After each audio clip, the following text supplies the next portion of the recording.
Hindi marunong mag-ingay ang umaga sa Barangay San Roque. Hindi tulad ng siyudad sa TV na laging may busina at malalaking ilaw. Dito, ang umaga ay dumarating sa anyo ng kumukulong tubig sa kaldero, humahagod na walis tingting sa sementadong eskinita, at huni ng tricycle na umiinit ang makina. Sa isang maliit na bed space na dikit-dikit ang pintuan at bintana, gumising si Liza Montalban bago pa tumilaok ang manok ng kapitbahay. Nakatagilid siya sa manipis na kutsyon, nakaharap sa dingding na may mga lamat at bakas ng lumang baha. Sa tabi niya, nakabaluktot si Nico, 7 taong gulang, na parang tutakong matulog. Yakap ang sarili, nangingitim ang kuko sa paa dahil kulang sa vitamins at palaging may bahid ng ubo kahit hindi halata. Sa kabila ng kurtinang kupas, naroon si Delia, ang ina nila. Hindi na siya nakahiga ng tuwid, nakataas ang katawan, nakasandal sa unan at may hawak na basahang-basa ng pawis. Kapag humihinga siya, parang may lumalagutok sa dibdib. Hindi malafas pero sapat para magising si Liza gabi-gabi. "Ma," bulong ni Liza, dahan-dahang bumangon para hindi magising si Nico. "Okay ka lang?" Tumango si Delia, pero ang mata niya parang laging may laban. "Ayos lang ako, wag mo na akong intindihin. Ikaw, baka mahuli ka na naman sa karinderya." Hindi sumagot si Liza agad. Sa dami ng beses niyang narinig ang "ayos lang", natutunan niyang basahin ang tunay na kahulugan. May sakit pa rin, pero walang choice. Pinisil niya ang kamay ng ina, malamig, payat, at may bakas ng lumang paso sa pulso. Nag-iwan ng buhay ang marka sa katawan ni Delia na parang resibo ng utang sa mundo. Sa maliit na mesa, naghihintay ang isang platitong may 1 pirasong tuyo at kalahating tasa ng kanin na nilagay ni Aling Viring kagabi. Hindi ito almusal na nakakasolve ng gutom, pero ito ang laban nila sa araw. Pagkatapos magsaing ng kaunti pang kanin sa lumang rice cooker, sinuot ni Liza ang lumang tsinelas at lumabas ng kwarto. Sa labas, makitig ang pasilyo at amoy sabon na mumurahin at yosi. Sa dulo, may gripo na pinaghahati-hatian ng mga umuupa. Dito siya naghilamos, nanginginig sa lamig ng tubig habang iniisip ang listahan sa utak. Trabaho, bayad sa utang, gamot ni Ma, baon ni Nico, pamasahe. Habang naglalagay siya ng suklay sa buhok, may kinalabog na tricycle sa tapat. "Oy Liza!" sigaw ng pamilyar na boses. Si Mang Isko, tricycle driver na parang laging may dalang biro kahit anong bigat ng araw. Nakaupo siya sa tricycle, nakasando kahit umaga pa lang at may tuwalya sa balakat. "Good morning, Iha! Aalis ka na? Baka gusto mo ng sakay. Libre muna, utang na lang," sabi niya sabay tawa, pero halatang sinasadya niyang gawing magaan. Ngumiti si Liza, pero hindi umabot sa mata. "Salamat po, Mang Isko. Kaya ko po. Malapit lang naman karinderya ni Aling Viring." Yung nanay mo, kumusta?" tanong ni Mang Isko, bumaba sa tricycle at lumapit parang kapatid na nag-aalala. "Ganun pa rin po," sagot ni Liza, tinaas ang pag na may lumang basahan at apron. "Basta, pilit." Iniling ni Mang Isko, parang gustong magmura pero pinigil. "Kung may kailangan kayo, sabihin mo lang ha. Huwag kang mahihiya. Hindi ka nag-iisa dito." Tumanggo si Liza. Gusto niyang sabihin na kahit may tumutulong, may utang pa rin na hindi nababayaran ng kabutihan. Pero ngumiti na lang siya at lumakad palayo. Sa kanto, naroon si Yanyan, kaedad niya, naglalakad ng gulay sa maliit na mesa. Mabilis ang kamay, mabilis din ang bibig. "Uy, Liza!" tawag ni Yanyan. "May pechay ako dito, mura na, baka gusto mo, para may gulay naman kayo." Napatingin si Liza sa pechay, sariwa, berde, parang pangakong healthy. Pero ang bulsa niya parang laging may butas. "Sa susunod na lang yan, kapag sumweldo ako." "Lagi na lang yang kapag sumweldo," biro ni Yanyan pero may halong lambing.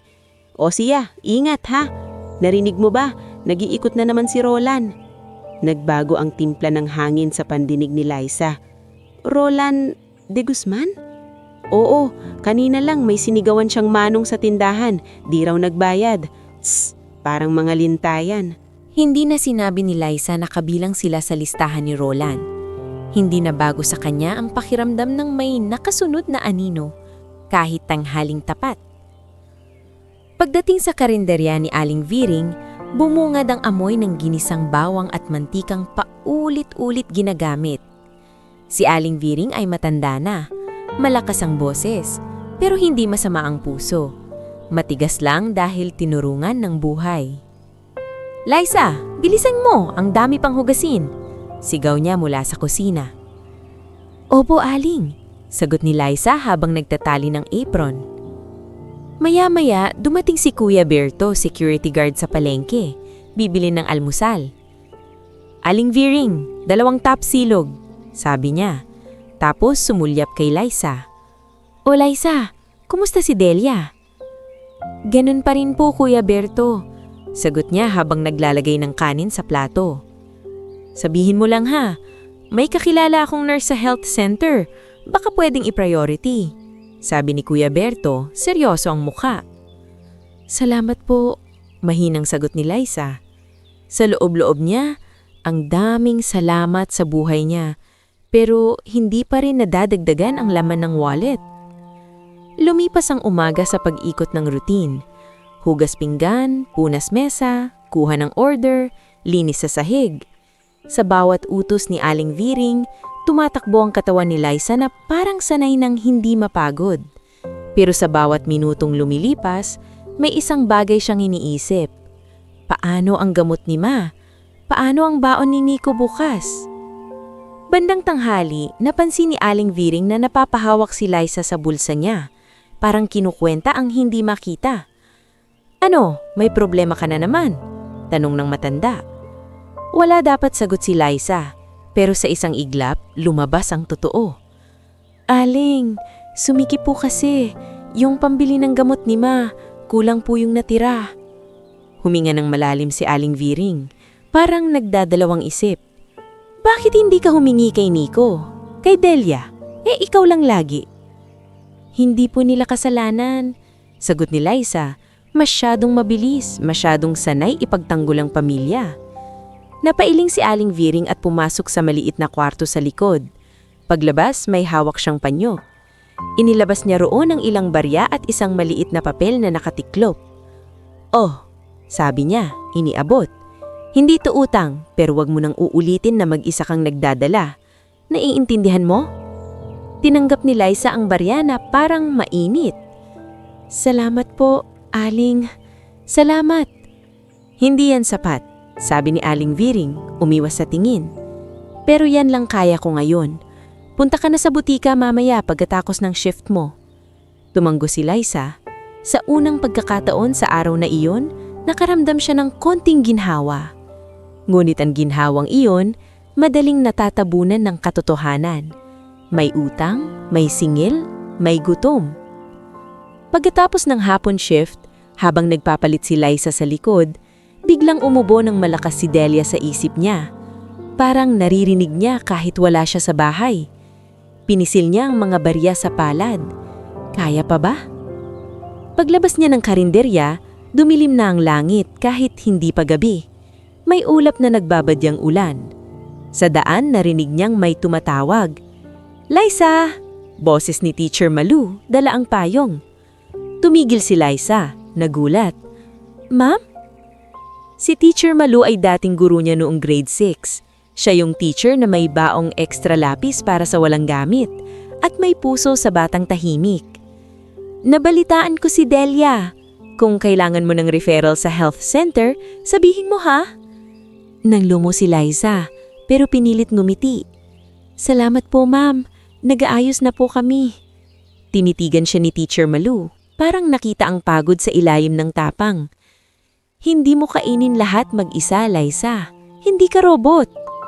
Natawa si Liza ng mahina. "Kung pwede lang po." Naghiwalay sila at naglakad si Liza papunta sa butika. Bumili siya ng gamot na kaya ng pera, pero hindi lahat ng reseta. "Ito lang muna," sabi niya sa pharmacist, nahihiya. Pagkatapos, nagdesisyon siyang dumaan sa bahay para iwan ng gamot. Pero bago siya makarating, biglang umubo ng malakas si Nico sa isip niya. Kasunod ang boses ni Delia kanina. "Huwag mo nang intindihin ako." Nang makarating siya sa bed space, nakita niya na si Nico ay nakaupo sa sahig, hawak ang tiyan. "Ate, gutom ako," mahinang sabi niya. Lumapit si Liza at hinaplos ang ulo ng kapatid. "May kanin tayo. Kain muna tayo." Pero nang buksan niya ang lalagyan, halos wala na. Isang kutsara na lang ang natira. Hindi niya napansin kahapon kung gaano kakonte ang naubos. Tumingin siya kay Delia. Ang ina niya, nakasandal pa rin, nangingitim ang ilalim ng mata. "Pasensya na anak," bulong ni Delia. "Nahiya akong sabihin, wala na pala." Hindi nagsalita si Liza. Lumunok siya ng buo, parang linulunok din ang hiya. "Bukas ko na lang aayusin." Bukas. Pero ang gutom, hindi marunong maghintay ng bukas.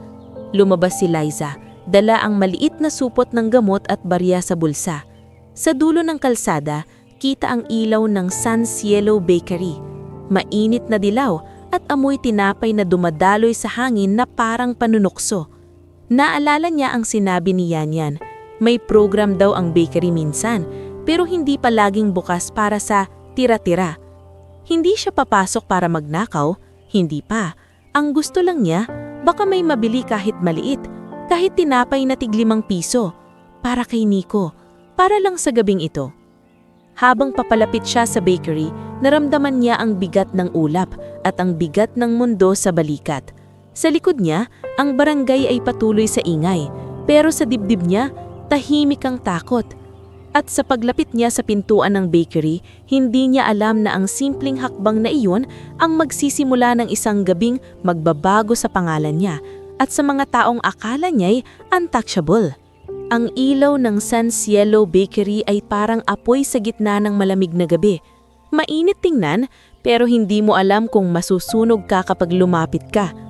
Huminto si Liza Montalban sa tapat ng salamin, nakatanaw sa loob. May ilang customer pang bumibili ng pandesal, may isang batang umiiyak sa dulo at may 2 staff na nag-aayos ng tray. Humigpit ang hawak niya sa maliit na supot ng gamot. Sa bulsa niya, nagkikiskisa ng iilang barya na parang mahiyain, parang alam nilang kulang sila para sa pangangailangan. "Bibili lang ako," bulong ni Liza sa sarili. "Bibili lang." Pumasok siya. Tumama agad sa ilong niya ang amoy ng bagong lutong tinapay. Yung amoy na nakakapagpaalala ng umagang hindi nila naabutan. Lumapit siya sa counter na may nakapatong na mga pandesal, ensaymada at mamon. Sa likod ng counter, nakapustura ang babae na may pulang lipstick at buhok na nakaban. Nakapamewang ito habang nagbibilang ng sales paper. Si Marnie Alcantara. "Next," malamig na sabi ni Marnie nang hindi man lang tumingin. Ate," mahina ang boses ni Liza. Halos matalo ng ingay ng oven. "Pwede po bang may tira po ba kayong tinapay? Kahit yung..." "Walang tira-tira dito," putol ni Marnie. Ngayon siya tumingin, mula ulo hanggang paa, parang sinusukat ang halaga ni Liza sa suot niyang kupas na tsinelas. Namula ang pinsing ni Liza. Tumingin siya sa tray ng pandesal. "Magkano po yung..." "Pandesal, 5, pero minimum 10. Baka naman mamaya barya-barya ka," dagdag ni Marnie. May halong ngisi na parang sinasadya niyang ipahiya. Naghanap si Liza sa bulsa. Naglabas siya ng barya. 10 piso, 9, 10, kulang pa rin. Umangat ang lalamunan niya. Gusto niyang tumakbo palabas, pero naalala niya ang mukha ni Nico. Yung, "Ate, gutom ako." Sa dulo ng counter, may isang maliit na tray na nakapatong sa tabi ng basurahan. Mga pirasong tinapay na mukhang pinagtabasan. May isa roon pandesal na buo pero medyo nadurog ang gilid. Hindi ito nakalagay sa display. Para kanya, hindi ito basura. Para kanya, umaga ito. "Pwede po bang..." "Yun?" Halos pabulong niyang tanong. Tumuro siya sa tray. "Kahit yun na lang po." Sumangot si Marnie. "Anong yun? Basura yan. Bawal." Hindi na sumagot si Liza. Tumahimik siya. Bumaling na parang lalabas na. Ngunit bago siya tuluyang makalayo, narinig niya ang batang umiiyak kanina at ang inang sumisigaw na, "Hala, wag mong hawakan! Madumi!" Biglang sumikip ang dibdib ni Liza. Parang may kumurot sa sikmura niya. Hindi lang gutom, kundi hiya, pangamba, pagod. Sa isang iglap na parang hindi kanya, lumapit siya sa tray sa tabi ng basurahan. Mabilis na mabilis, parang humahabol sa oras, inabot niya ang pandesal na buo at isinilit sa bulsa ng apron na suot niya sa karinerya. Hindi niya ito ginawa para manlamang, ginawa niya ito para may maibalik siyang gabi-gabing kulang. Hindi pa siya nakakalayo nang narinig niya ang sigaw. "Hoy!" Napahinto si Liza. Parang tumigil ang hangin. Si Marnie nakatayo na. May hawak na sipit, nakatutok sa kanya na parang baril. "Akala mo hindi kita nakita? Magnanakaw ka!" "Hindi po." Nanginginig ang boses ni Liza. "Ate, sorry. Para lang po sa kapatid ko." "Walang sorry-sorry dito!" Sigaw ni Marnie. Mas malakas pa kaysa sa oven. Lumingon ang mga tao. Yung nanay na may anak, tumigil sa pagyakap. Yung isang lalaki sa pila, napatingin na may halong husga. "Ilabas mo! Ilabas mo!" Utos ni Marnie. Nanginginig ang kamay ni Liza habang hinugot ang pandesal. Hindi niya kayang tumingin sa mga mata ng tao. Naririnig niya ang bulungan. Magnanakaw pala. Kahit tinapay ninakaw. Grabe, wala na talagang hiya ang iba. "Please, ate, babayaran ko po." Halos lumuhod si Liza. "Wala lang po kasi akong..." Hindi siya pinatapos ni Marnie. "Kuya, tawag ka ng pulis. Ngayon na." Sa labas, may 2 pulis na nakatambay sa ilalim ng poste, nagkakape. Kilala sila sa lugar, hindi dahil mabait, kung hindi kapag may reklamo, laging may areglo na kasunod. Pumasok si SPO2 Glenn Ribas at CPL Arman Feliciano na parang sila ang may-ari ng hangin. Si Glenn, matangkad, may pilat sa kilay. Si Arman, mas pandak pero mas mabilis uminit ang ulo. "Ano to?" Tanong ni Glenn, tamad ang tono. "Sir, nahuli ko," sabi ni Marnie, halos proud. "Nagnakaw ng tinapay, may CCTV kami, dapat turuan ng leksyon." Sumingot si Arman. "Tinapay lang pero magnanakaw pa rin." "Sir, hindi po. Hindi ko po sinasadya." Luha na ang tumulo kay Liza. "Gutom po yung kapatid ko. May sakit po nanay ko." "Huwag kang magdrama," putol ni Glenn. Tinapik niya ang bulsa ni Liza na parang naghahanap pa ng iba. "Baka mamaya marami ka pang kinuha." "Wala po. Yun lang po." Sa gilid ng bakery, naroon si Mang Isko. Dumaan lang sana para bumili ng pandesal, pero nang makita si Liza, biglang nanigas ang katawan niya. "Liza," bulong niya. "Anong nangyayari?" Nakita rin ni Yan mula sa kanto. Lumapit siya, pero nung makita ang pulis, napahinto. Sa pintuan, dumaan si Kuya Berto galing palengke. Nakita niya ang esena at kusang suminyas na parang gustong umawat, pero nagdadalawang isip. "Sir, please," sabi ni Liza, nanginginig. "Pwede po bang bayaran ko na lang? Kahit magtrabaho po ako dito." Biglang hinila ni Arman ang braso niya. "Aba, ang tapang mo ah. Magnanakaw ka na nga. Ikaw pa may kondisyon." Nadulas si Liza sa sahig. Tumama ang tuhod niya. Umigting ang sigaw ng mga tao, pero wala ni isang lumapit. "Arman, labas tayo," utos ni Glenn, malamig. "Dito nakakahiya. Madaming mata." Paglabas nila sa gilid ng bakery, sa mas madilim na parte, doon nagsimulang lumabas ang tunay nilang ugali. Yung ugaling walang CCTV ang nakatutok. "Sir, masakit po." Hindi na natuloy ang salita ni Liza nang itulak siya ni Arman sa pader. Tumama ang balikat niya. Sumakit ang likod. "Huwag kang iiyak," banta ni Arman. "Nakakairita." "Sabi ko, bayaran mo, di ba?" Singit ni Glenn. Pero ang tono niya, hindi para ayusin, para takutin. "Magkano?" "O wala." May barya po ako," sagot ni Liza, nanginginig. Naglabas ng barya. "Ito po, 10. Isang sampal ang dumapo sa pisngi niya. Hindi malakas na parang sa pelikula, pero sapat para magdilim ang paningin niya. "Tingin mo, 10 pesos ang katapat ng kaguluhan?" sabi ni Glenn. "Gusto mo, dalhin ka namin sa presinto. Doon ka umiyak." "Sir, tama na," bulong ni Mang Isko. Sa wakas lumapit, nanginginig din. "Tinapay lang naman po. Baka pwedeng pag-usapan." Lumingon si Arman, masama ang tingin. "Ikaw, gusto mo ring sumama?" Natigil si Mang Isko. Parang may pumutol sa tapang niya. Umatras siya. Nanginginig ang panga. Sumilip si Kuya Berto. Suminyas ng kaunti. Sir, may CCTV sa labas. Ngulit hinina niya rin dahil alam niya kahit may CCTV, may paraan silang umiwas. Sa gitna ng tensyon, may isang lalaking nakapolo at leather bag na lumapit na parang may-ari ng kalsada. Maayos ang buhok, makintabang sapatos, at ang ngiti niya parang alam na niya ang lahat. Si Roland Lending de Guzman. "Oh, Sir Glenn, Sir Arman," bati niya, kunwaring kaswal. "May gulo pala dito." Nag-iba ang ekspresyon ni Glenn, parang biglang naging pamilyar. "Ah, Roland, kilalang kilala ko yung batang yan," sabi ni Roland. Tumingin kay Liza na parang nakakita ng pagkakataon. "Matagal na yan, sir. Madalas yan. Magnanakaw talaga. Saka may utang pa sa akin pamilya niyan." Nanlaki ang mata ni Liza. "Hindi po ako magnanakaw.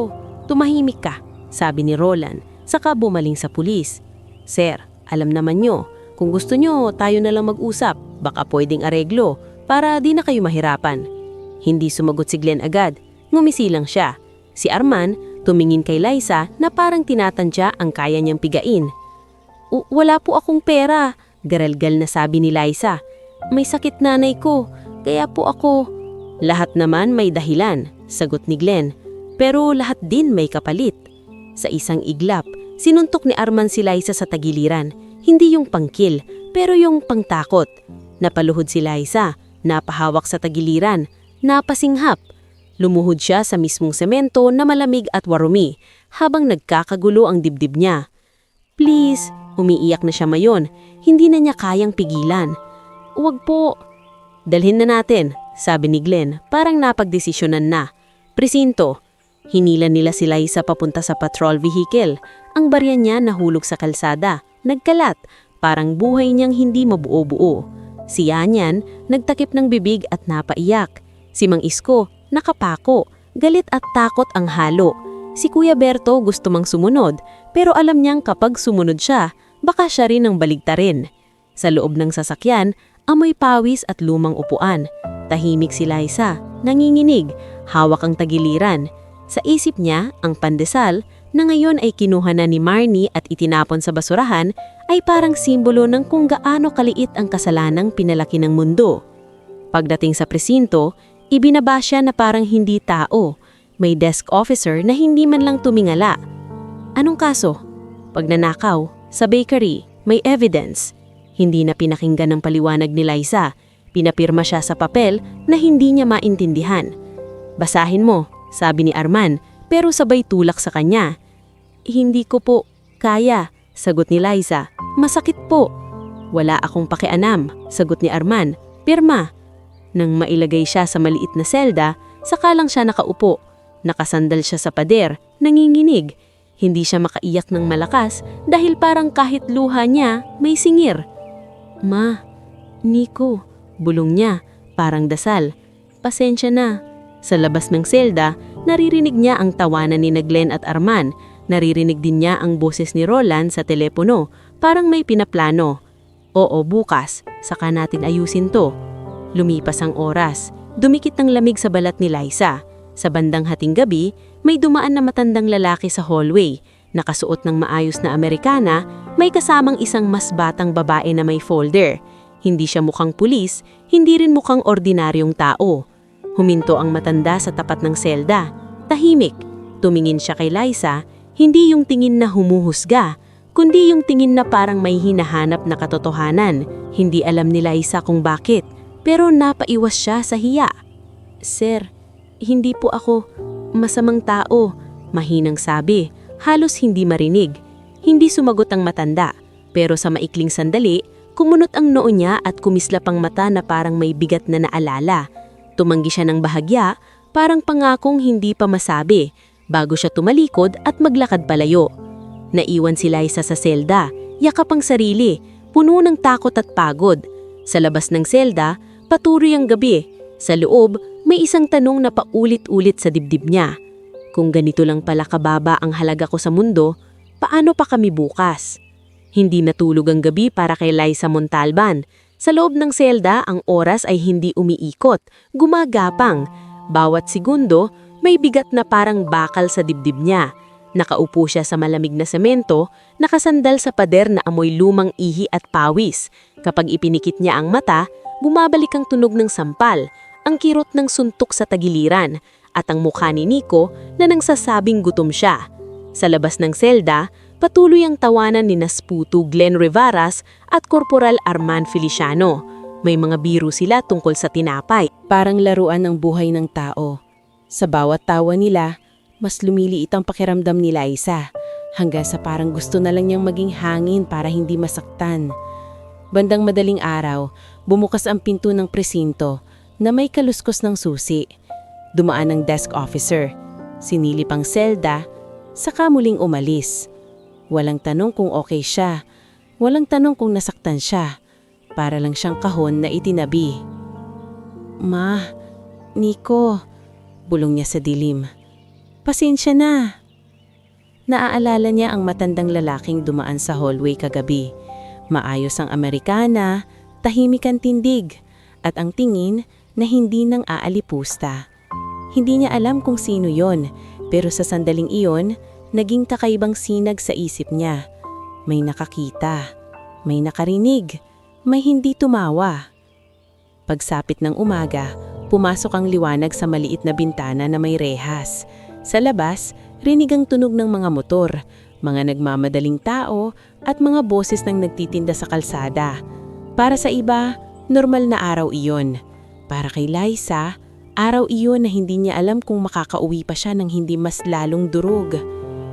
"Hoy, bising!" sigaw ni Arman. Bumukas ang pinto ng selda. "May bisita ka!" Napatingin si Liza. Namamaga ang pisngi niya at ang tagiliran niya parang may apoy sa loob.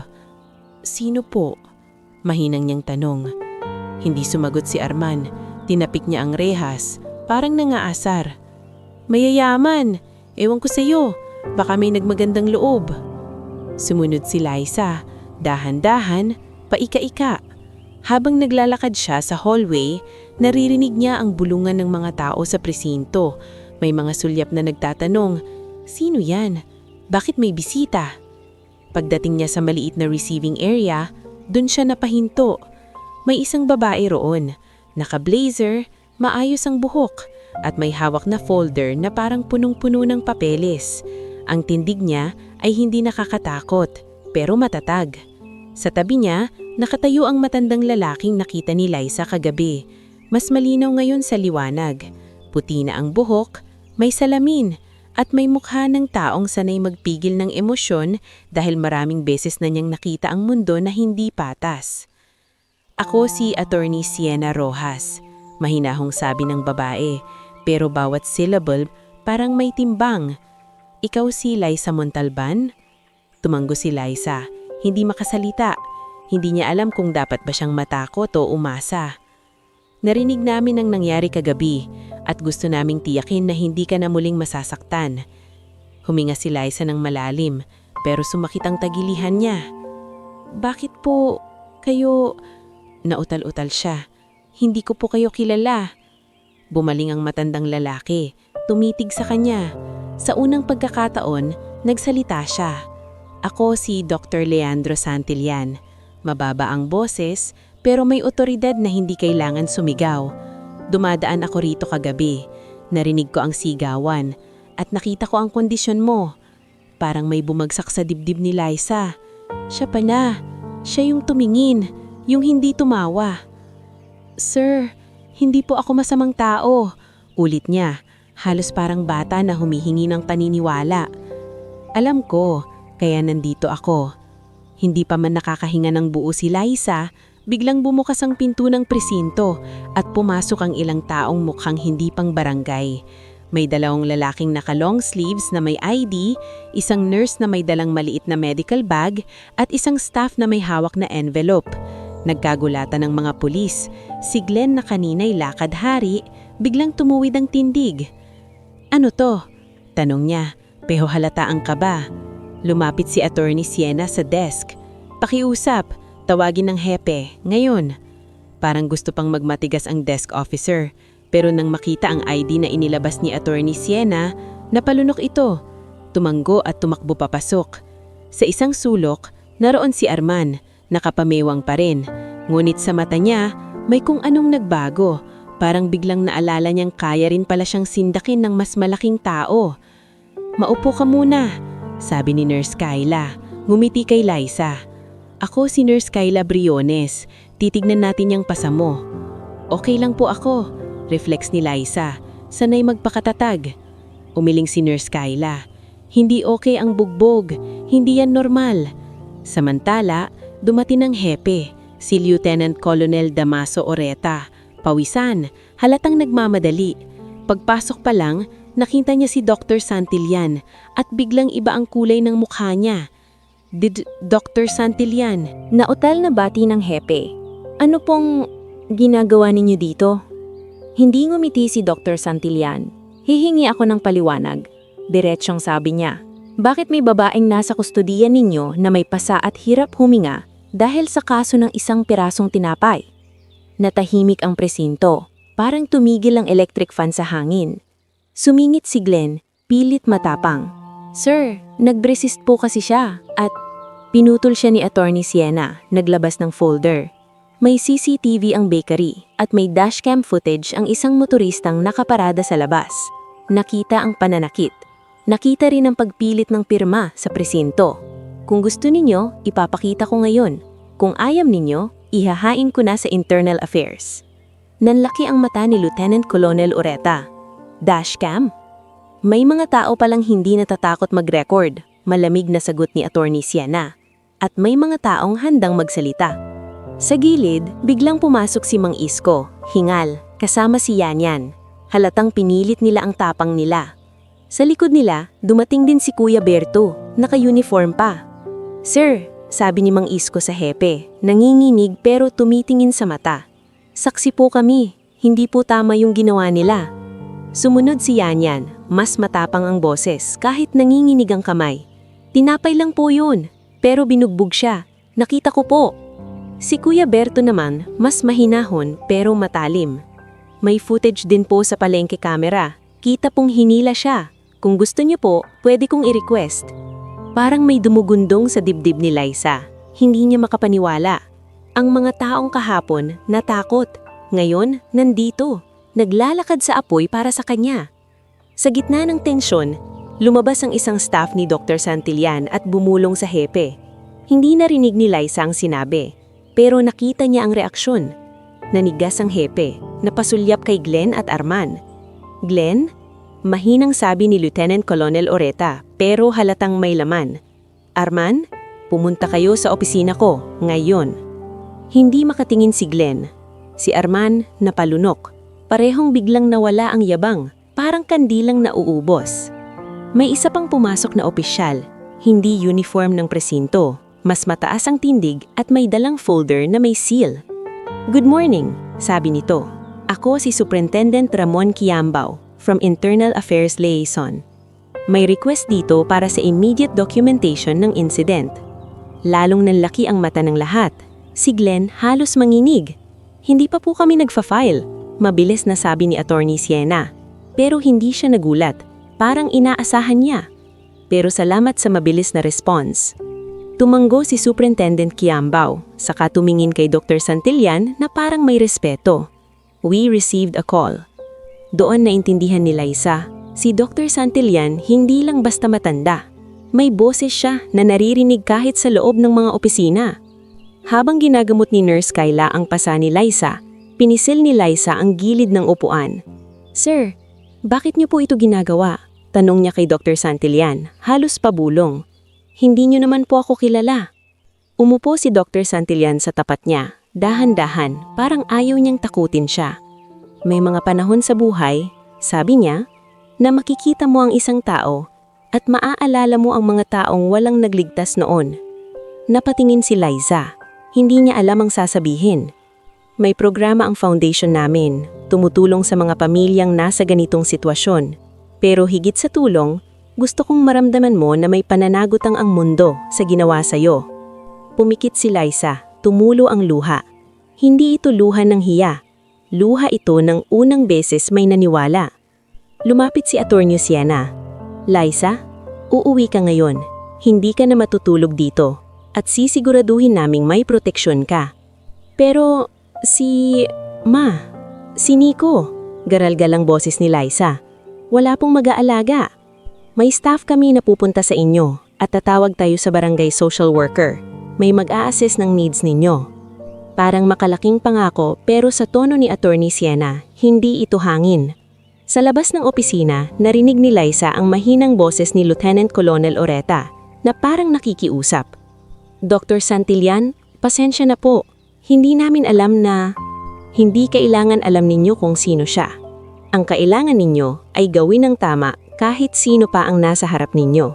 Bago umalis, dumaan si Liza sa tapat ni Glenn at Arman. Hindi siya nagsalita. Hindi niya kayang magyabang. Pero nakita niya sa mga mata nila ang takot. Yung takot na dati, siya ang nakakaramdam. Sa labas ng presinto, sinalubong siya ng sikat ng araw. Masakit pa rin ang katawan niya, pero ibang klaseng bigat ang umalis sa dibdib niya. Hindi pala ako invisible. Sumakay sila sa sasakyan ni Dr. Santillan. Sa bintana, nakita niya ang kalsadang dinaanan niya kagabi. Yung lugar kung saan nahulog ang barya niya, kung saan tinapon ang pandesal niya. Ngayon, hindi na siya dumadaan doon bilang magnanakaw sa mata ng iba, kundi bilang isang taong may karapatan. Pero kahit may pag-asa, may aning na naiwan. Naalala niya ang ngisi ni Roland de Guzman. Naaalala niya ang boses nitong, "Bukas, saka natin ayusin to." Pinisil niya ang supot ng gamot sa kamay. Hindi pa tapos ang laban, pero sa unang pagkakataon, hindi na siya nag-iisa. Hindi pa man tuluyang humuhupa ang sakit sa tagiliran ni Liza Montalban. Ramdam na niya ang mas masakit, ang takot na may babalik na gumanti. Habang umaandar ang sasakyan ni Dr. Leandro Santillan palayo sa presinto, nakasandal si Liza sa upuan. Hawak ang supot ng gamot na parang ito ang huling tali sa normal na buhay. Sa bintana, dumadaan ang mga karaniwang esena. Mga naglalakad papasok sa trabaho, mga estudyanteng nakauniporme, mga tindahang nagbubukas. Pero sa loob ng dibdib ni Liza, hindi ordinaryo ang araw. May nagbago. At kapag may nagbago, may laging lalaban pabalik. Liza, mahinaong sabi ni Atty. Siena Rojas mula sa front seat. Pagdating natin sa inyo, may 2 bagay tayong uunahin. Una, medical check-up ni Delia.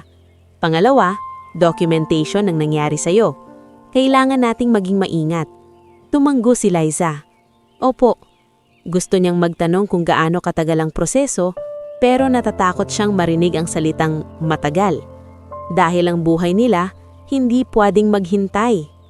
Pagdating nila sa bed space, nagmamadaling lumabas si Liza. Pagbukas pa lang ng pinto, bumungad sa kanya ang ubo ni Delia at ang takot sa mata ni Nico. "Ate!" sigaw ni Nico. Tumakbo at yumakap sa kanya. "Saan ka galing? Akala ko, kukunin ka na nila." Napasinghap si Liza sa yakap. Sumakit ang pasa niya, pero hindi niya ipinahalata. Yumuko siya at hinaplos ang buhok ng kapatid. "Okay na ako. Andito na ako." Si Delia naman halos hindi makatayo. Nanginginig ang kamay. "Anak, Diyos ko, anong ginawa sa'yo? Bakit may pasa ka?" "Ma." Pilit na nangumiti si Liza kahit nangingilid ang luha. "Tutulungan tayo. May mga taong tumulong." Pumasok si Nurse Kayla Briones dalang maliit na bag. Kasunod si isang babaeng naka-plain blouse na may ID. Miss Carmina Lazo, social worker. Si Dr. Santillan hindi pumasok agad. Nanatili sa labas, tila nagbibigay ng space pero nakabantay. "Good morning po," sabi ni Miss Carmina. Mahinaong ang boses. "Ako po si Carmina. Nandito po ako para i-assess ang sitwasyon ng pamilya at kung paano kami makakatulong." Napatanggo si Delia, nanginginig. "Maraming salamat, Hiha." Hindi na nagtagal, inahid nila si Delia sa klinik na partner ng foundation. Habang nasa waiting area, nakaupo si Liza sa tabi ni Nico.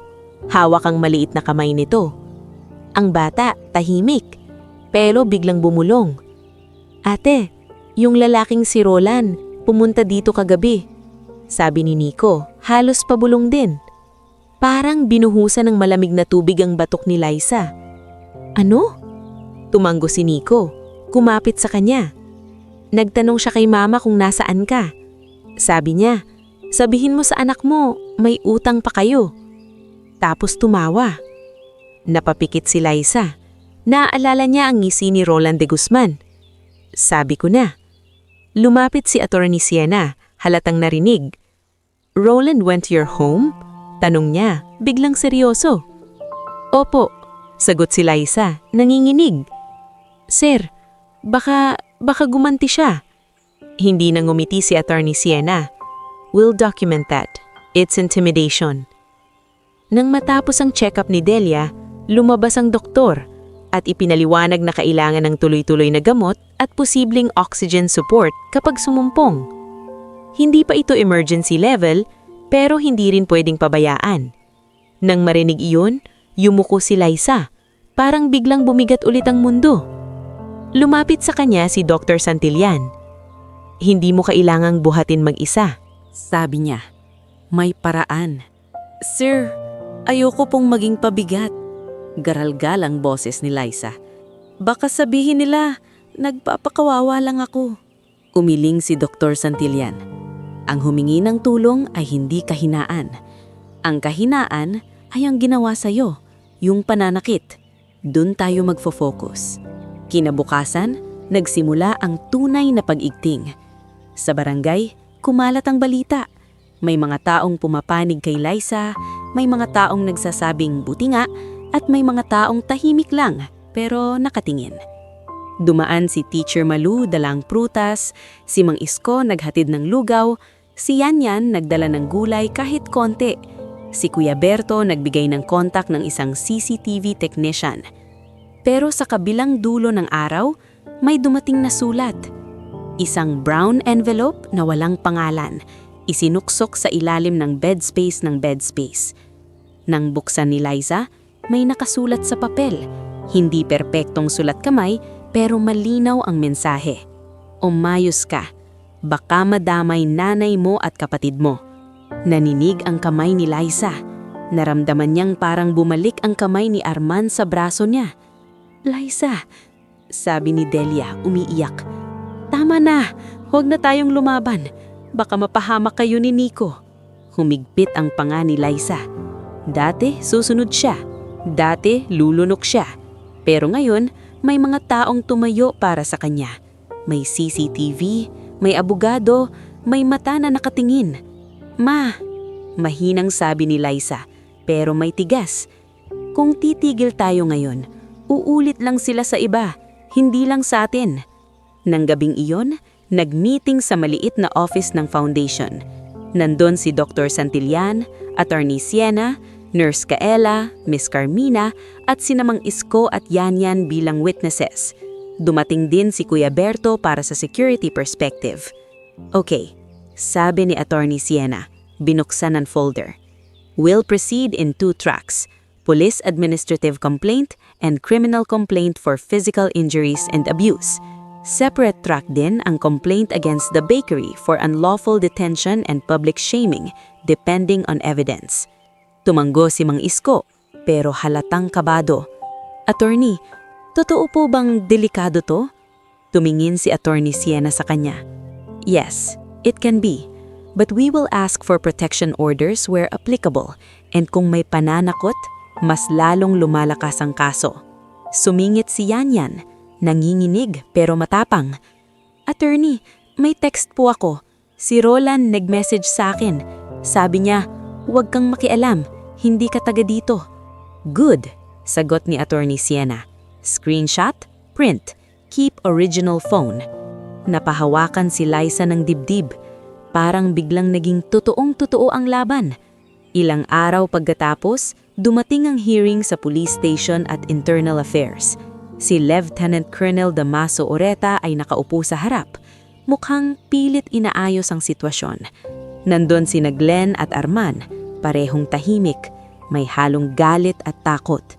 Miss Montalban, sabi ng investigating officer, "Can you narrate what happened?" Huminga ng malalim si Liza.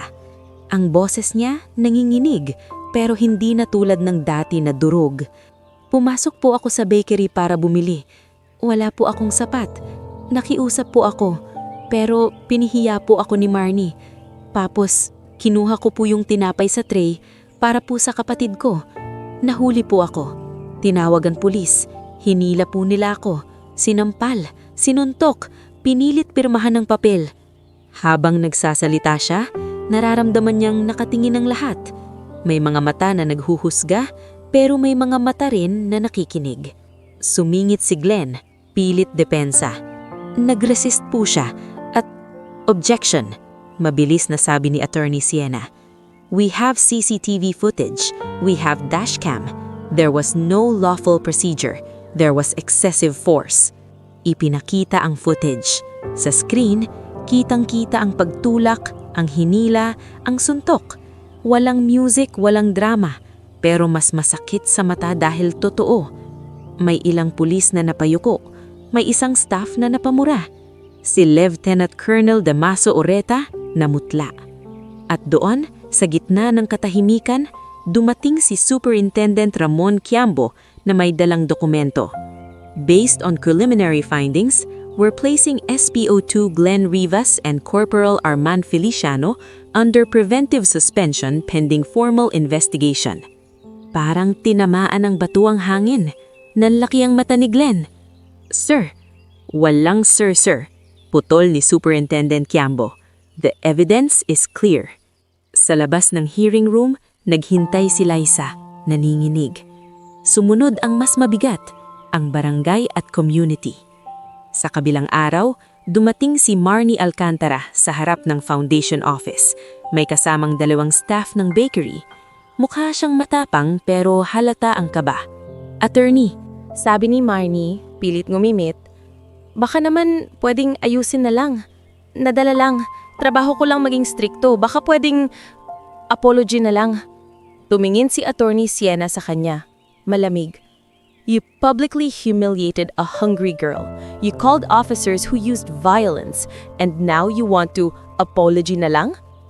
Napatingin si Marnie kay Liza, parang naghahanap ng awa. "Ikaw, Liza, gusto mo ba talagang masira buhay ko?"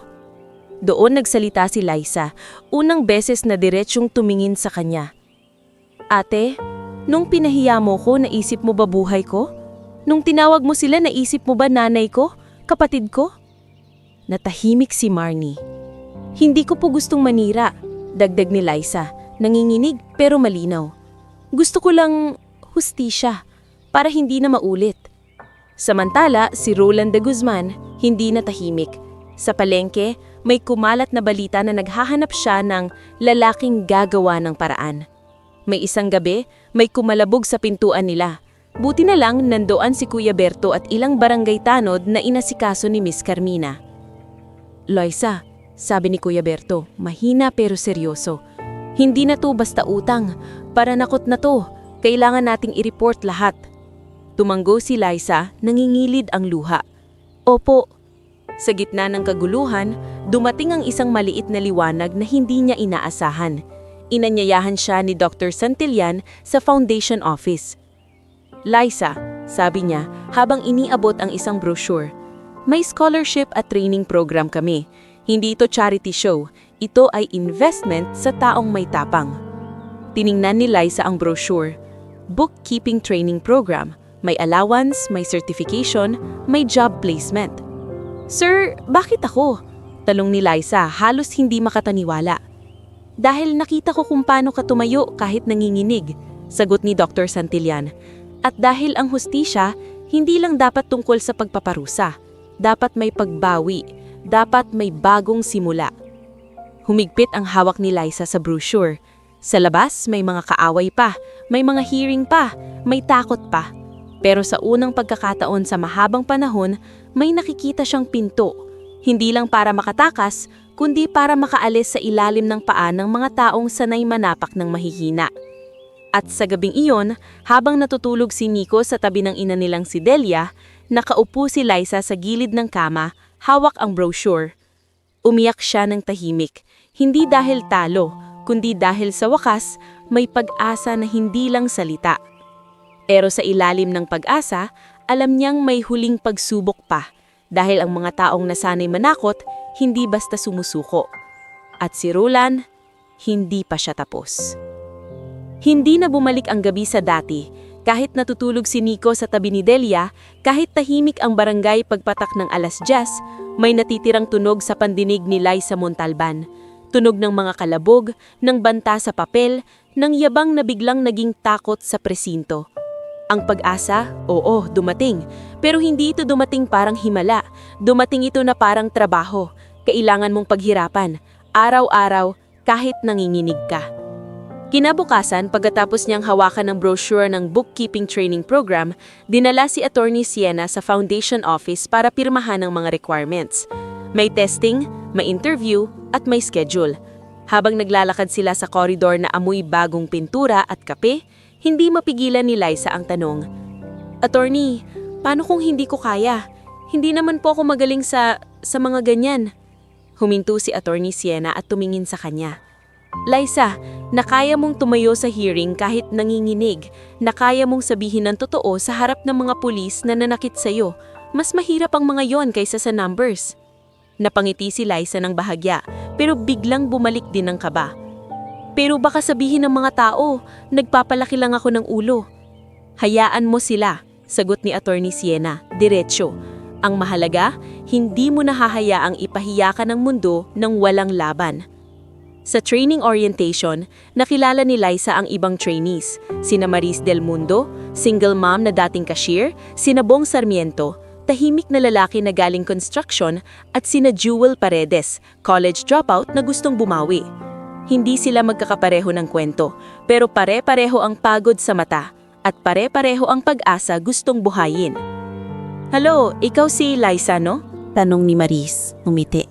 "Narinig ko yung nangyari sa'yo. Grabe ate, ang tapang mo." Namula si Liza. "Hindi po, natakot nga po ako." "Oo, natatakot tayong lahat," sagot ni Maris. "Pero andito tayo.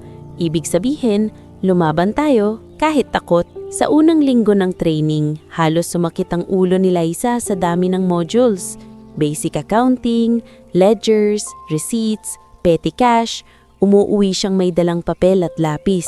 Tapos sa bed space, nagpa-practice siya habang natutulog si Nico. Si Delia, nakaupo sa tabi, humihinga ng dahan-dahan. "Anak," bulong ni Delia minsan, habang nakikita si Liza na nagsusulat.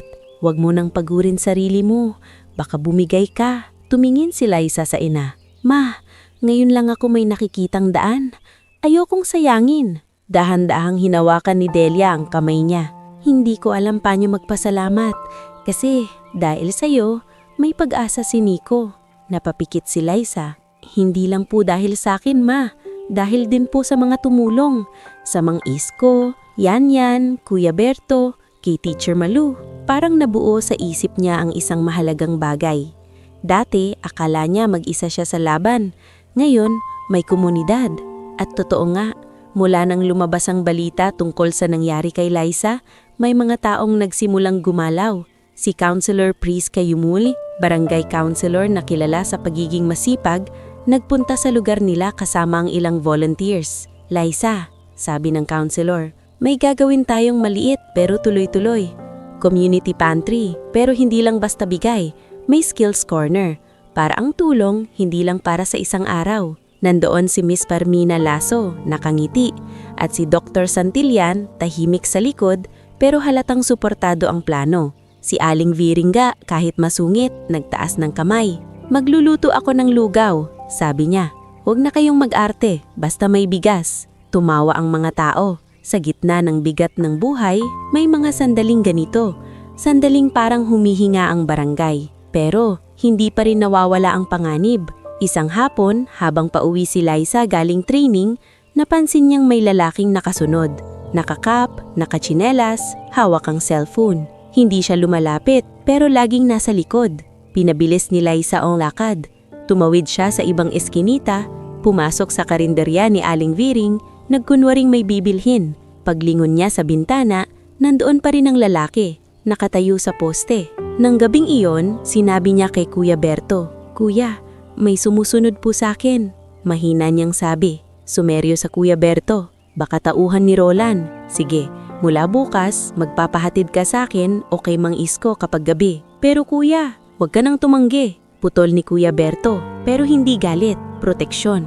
Hindi ka na pwedeng mag-isa. Samantala, lumalala ang problema ni Roland de Guzman. Matapos lumabas ang mga reklamo, dumami ang lumakas ang loob na magsalita laban sa kanya.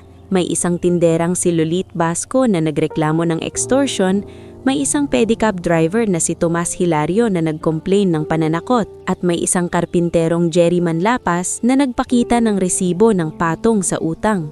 Dahil dito, may nagkaroon ng operasyon. Isang umaga, may balitang hinuli si Roland sa isang entrapment sa kabilang barangay. Hindi ito instant justice, pero nagsimula ang pagbagsak ng aniw. Nang marinig iyon, hindi agad natuwa si Liza. Sa halip, napaupo siya sa gilid ng kama at napahinga ng malalim. Parang may tinanggal na bato sa dibdib. Hindi dahil gusto niyang maparusahan ng tao, kundi dahil alam niyang baka mahumina na ang banta. "Anak," sabi ni Delia, "baka pwede na tayong humina." Tumanggap si Liza. "Oo ma, pero hindi pa rin tayo magpapabaya." Lumipas ang mga buwan, naging routine ang training, naging routine ang pag-aalaga kay Delia, naging routine ang pagtulong sa pantry tuwing weekend. Si Nico, unti-unting naging masigla. Nagkaroon siya ng baon, nagkaroon ng notebook na hindi punit, at nagkaroon ng panibagong sapatos, kahit hindi branded, pero bago. Isang araw, umuwi si Nico galing school na may medal. "Ate," sigaw niya, parang fireworks, "top 3 ako sa spelling." Napatawa si Liza, napayakap. "Talaga? Ang galing mo!" Tumalon si Nico, saka biglang naging seryoso. "Ate, hindi na tayo gutom, no?" Napatigil si Liza. Sa simpleng tanong, naramdaman niya ang bigat ng mga gabing walang kanin. Hindi na. Dumating ang graduation ng training. May maliit na ceremony sa Foundation Hall. Nandoon si Dr. Santillan, Attorney Siena, Miss Carmina at Nurse Kaela. Nandoon din si Mang Isko, Yan, Kuya Berto, Teacher Malu at maging si Aling Viring na nagdala pa ng pansit.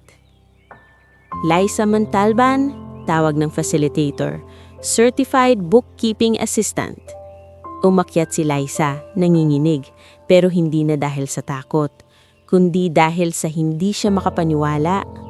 Inabot sa kanya ang certificate at isang maliit na envelope ng allowance. Pagbaba niya, lumapit si Dr. Santillan. "May job placement interview ka next week," sabi niya. "Pero kahit anong mangyari, tandaan mo, hindi ka na babalik sa dati." "Opo sir," sagot ni Liza, halos pabulong. "Maraming salamat po." Umiling si Dr. Santillan. "Huwag mong masyadang sabihin sa akin ng salamat. Ibigay mo yan sa sarili mo. Ikaw ang lumaban." Sa sumunod na linggo, natanggap si Liza bilang Junior Accounts Assistant sa maliit na logistics company sa bayon. Hindi ito malaking kumpanya, hindi ito pangarap na mansyon, pero para kay Liza, ito ang simula ng stable na sahod, yung sahod na hindi nakadepende sa awa ng mundo. At sa araw ng unang sahod niya, hindi siya nag-shopping, hindi siya nagbisyo. Umuwi siya, bumili ng prutas para kay Delia, bagong bag para kay Nico at kaunting bigas para sa pantry. Pagkatapos, naglakad siya mag-isa, pero may kasama siyang pakilamdam na hindi na siya madaling tapakan. Sa dulo ng kalsada, nakita niya ang San Cielo Bakery. Matagal siyang huminto sa tapat, nakatingin sa ilaw. Parang bumalik sa kanya ang lahat. Yung amoy tinapay, yung sigaw ni Marnie, yung sampal, yung hiya. Pero ngayon, iba ang kamay niya. Hindi na nanginginig ng gutom. May laman ang wallet niya. May laman ang puso niya. Pumasok siya. Sa counter, ibang staff na ang naroon. Si Marnie, wala na. Sa pader, may nakapaskil na maliit na papel. "We uphold respect and fairness to all customers." Hindi niya alam kung sincere o compliance, pero nakatayo iyon dahil may nangyari. "Good afternoon po," sabi ng staff. "Ano po order ninyo?" Huminga si Liza. "Isang bag ng pandesal po. At kung pwede, dagdagan nyo ng tig sa 10 piraso para sa community pantry. Napatingin ng staff, nagulat. Opo, sige po. Habang inaabot sa kanya ang supot ng tinapay, naramdaman ni Liza ang bigat. Pero hindi bigat ng hiya. Bigat ito ng simbolo. Tinapay na binili, hindi ninakaw. Tinapay na ibabahagi, hindi ikakahiya. Paglabas niya ng bakery, may isang lalaking nakatayo sa gilid ng kalsada, nakasuot ng simpleng damit, nakayuko. Nang lumapit siya, nakilala niya agad, si Glenn Rivas. Hindi na siya naka-uniform, wala na ring yabang. Mukha siyang taong naubusan ng hangin sa sariling kasalanan. Liza, mahina niyang sabi, hindi makatingin. Pwede humingi ng tawad? Tumigil si Liza. Naramdaman niyang bumilis ang pubok ng puso niya. Ang utak niya nagfa-flashback, pero pinili niyang huminga. Hindi ko makakalimutan, sabi niya, malinaw, walang sigaw. Pero hindi na rin ako babalik sa dati. Tumanggo si Glenn, luhaan. Alam ko, pasensya na. Hindi na siya nagdagdag. Hindi niya kailangan. Umalis siya, dala ang supot ng pandesal habang ang araw ay dahan-dahang lumulubog. Pagdating niya sa pantry, nakita niya si Nico, tumatakbo, at si Delia nakaupo sa upuan, mas maaliwalas ang mukha. Nandoon si Namang Isko at Yanya nag-aayos ng mesa, si Aling Viring nagluluto ng lugaw, si Councilor Prisca naglalagay ng signage, si Miss Carmina nagche-check ng listahan. Lumapit si Liza at inilapag ang tinapay sa mesa. Tara, sabi niya, numiti sa mga bata. Kain muna kayo. Sa unang kagat ng mga batang nagugutom, naramdaman ni Liza ang isang tahimik na tagumpay. Hindi man naging perpekto ang mundo, pero may isang bahagi nito na gumalaw dahil sa katotohanan. At sa bawat piraso ng tinapay na ipinapasa niya, alam niyang hindi na siya yung babaeng tinawag na magnanakaw. Siya na ngayon yung babaeng natutong tumayo at natutong magbigay ng hindi na natatakot.